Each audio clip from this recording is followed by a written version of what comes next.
What is going on, good people? Welcome into the Delmarva Sports Insider, the only live and local show dedicated to giving you all local sports all the time. I'm Sports Director Trayvon Miles. And I'm Brandon Bossert. What a show we have tonight. That's Playoff football in Maryland and Delaware, a soccer championship tonight, and plenty more tomorrow, Trey. Yeah, Brandon, it's officially the first week of win or go home in the state of Delaware. A few local teams getting a taste of that postseason this evening. Yeah, and of course, Delmar opening up their postseason at home tonight, so could they get a win against those Yellow Jackets? Yeah, we'll begin in Wildcat country. After narrowly and controversially missing out on the playoffs a year ago, Coach Dave Hearn's Delmar Wildcats back into the playoffs. They got their postseason started with the visitor from the north, as you said, Newark High School visiting Wildcat country. Delmar already had 3 scores at the half.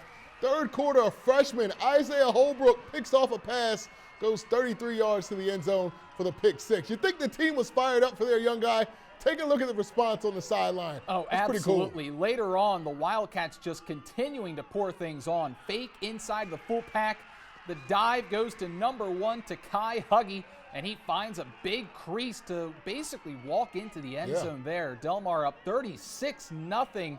And that defense would not let up. Newark tried what they could late via the passing game. Ball headed to the air. Great play. Jermaine Campbell, another freshman for the Wildcats. They're going to be up and coming the next couple of years. A lot of young guys getting playoff experience tonight. Delmar wins 43-7 is your final score. Yeah, first of all, Brandon, great win by Delmar. They jump on Newark early to take care of business. Now, something that is really, really interesting, they travel to Wilmington Friends next Saturday. That is a team that they are very, very familiar with. Yeah, that's right. They lost to Friends 28-0 in the first game of the season. Sean Green from WDEL was on the call for that game. Said we wouldn't have even gotten 3 highlights from Delmar that game. So we'll just have to see how much Delmar's improved since September. But if there's one thing one team I think can reverse that result from early on in the season, that's a squad coached by Dave Hearn. Totally agree. The Wildcats, a totally different team today than they were then. They've won 6 of 7, scoring 24 more in all 6 of their wins. Only loss was to Caravel, who we see are pretty good this season. You know what? I echo those sentiments. Only a Dave Hearn team could turn their fortunes around like we saw earlier this year.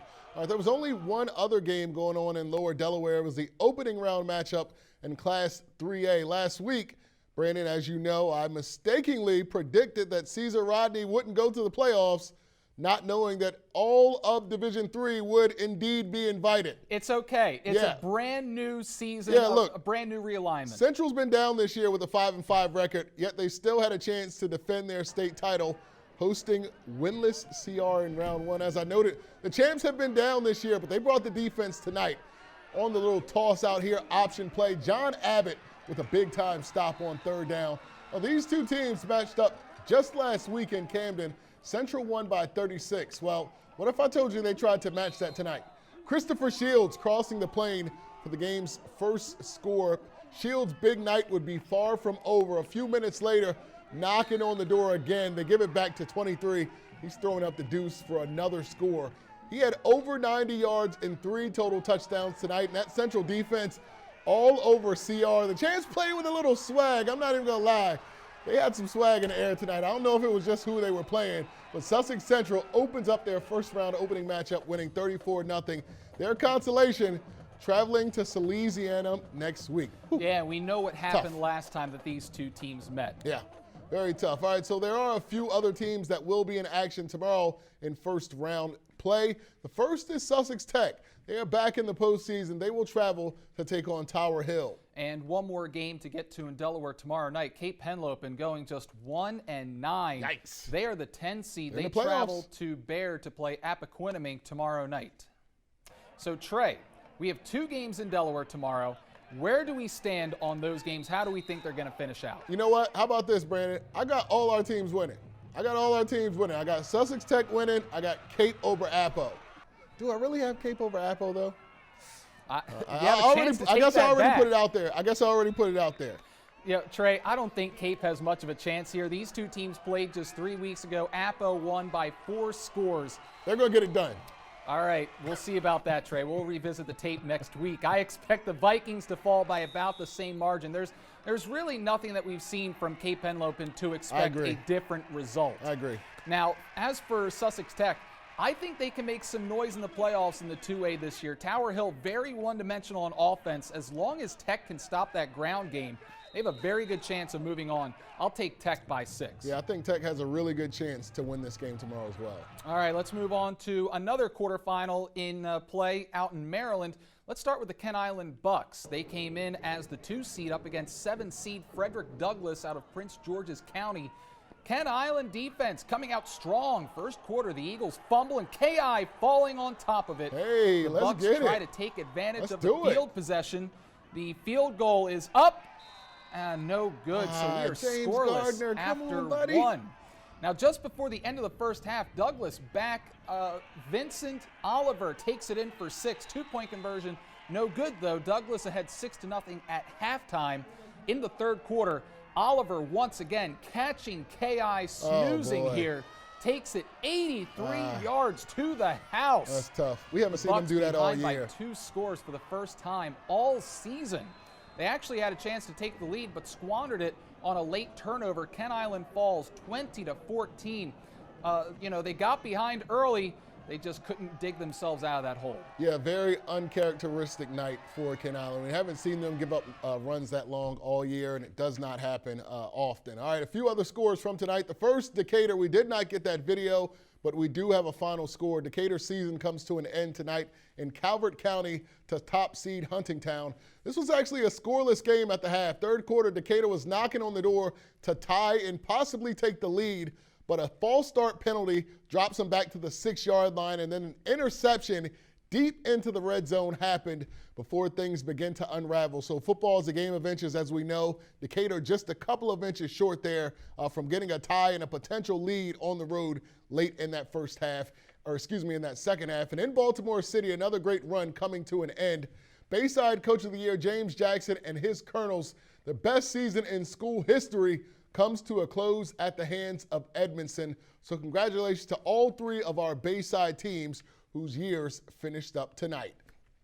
All right, Brandon, so to wrap everything up, we've said a little bit of what we already have seen. Delmar, we know can go next week. We'll have to see what they are able to do.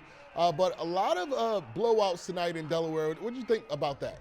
Well, not too surprising tonight in Delaware to see all those blowouts considering the matchups that we saw. I think Central is light years ahead of Caesar Rodney. True. Delmar light years ahead of Newark. Not too surprising with all of the blowouts that we saw in Delaware. But moving on to Maryland, Kent Island, the best team in the Bayside this season, fell behind to Douglas, just couldn't catch up. It's not something we see from Kent Island, like we saw in the highlights. First time all year, they fell behind by 2 scores. Yeah. And one thing about the playoffs is it is tough to come back against a good team. Got to come out ready to go, especially with that home crowd behind you. But you know what? All 3 of the Bayside teams that we saw tonight have a lot to be proud of after their seasons. Colonel, their best season in school history. Very true. Decatur capturing its first playoff win in 16 years, and then Kent Island earning that number 2 seed. They had a great season. Yeah, I want to echo what you said about Kent Island. That is not something that we usually see. First of all, they missed a field goal that was like 20-some yards. You never see James Gardner, who was a first-teamer this year in the Bayside, blow a kick that close. The other things that we don't normally see out of Kent Island is giving up runs that long, especially at home. So I knew that there was some unfamiliarity with this team in Douglas, who's from Prince George's County, who none of us have really seen. But I did not think it would result in this. Kent Island, the 2 seed, bowing out a little earlier. Heard Coach Ferragamo on the radio and with our good friends at Overtime Live. He said he can't even begin to process what this loss is like.